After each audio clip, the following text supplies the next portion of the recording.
Strong Magic. A story from Australia. Long, long ago, there was a boy who had no mother or father. He lived with his tribe and was often very naughty. "That boy," they would mutter angrily. "He's a lazy, good-for-nothing who never does as he's told. He won't work and he's up to all sorts of tricks." When the dry season came, there was no water in the streams, rivers and ponds, and the people had to walk a long way to the boreholes for drinking water. The boy didn't like walking. He stayed in the camp, and then, when the water carriers came back, he would beg them for a drink.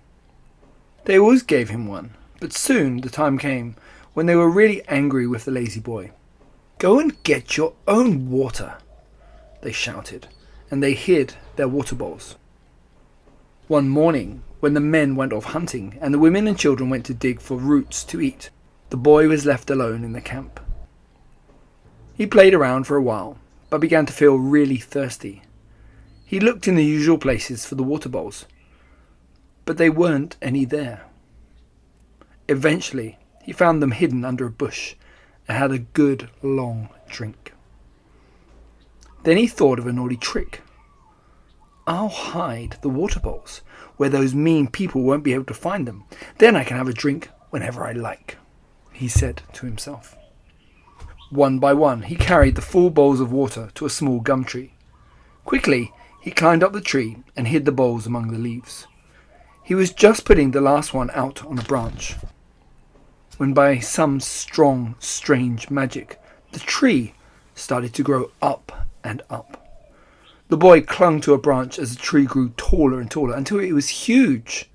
When it stopped growing, the boy was right at the very top with all the bowls of water. In the evening, when everyone came back to camp, they all wanted a drink. But when they looked under the bush, they found only a few empty water bowls. "It's that boy, he's been up to his tricks again. Where is he?" they grumbled. They looked around and saw the huge gum tree that, only that morning, had been a little tree. And at the top, they saw the boy with their full water bowls. "Bring down our water at once," they shouted.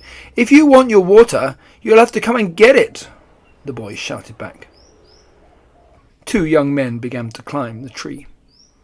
But when they had almost reached the boy wailed and moaned with fright.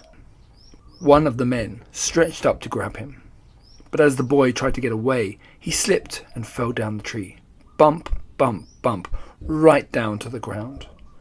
And there he lay for a moment, bruised and aching. And then he scrambled up the gum tree again to escape the angry tribe.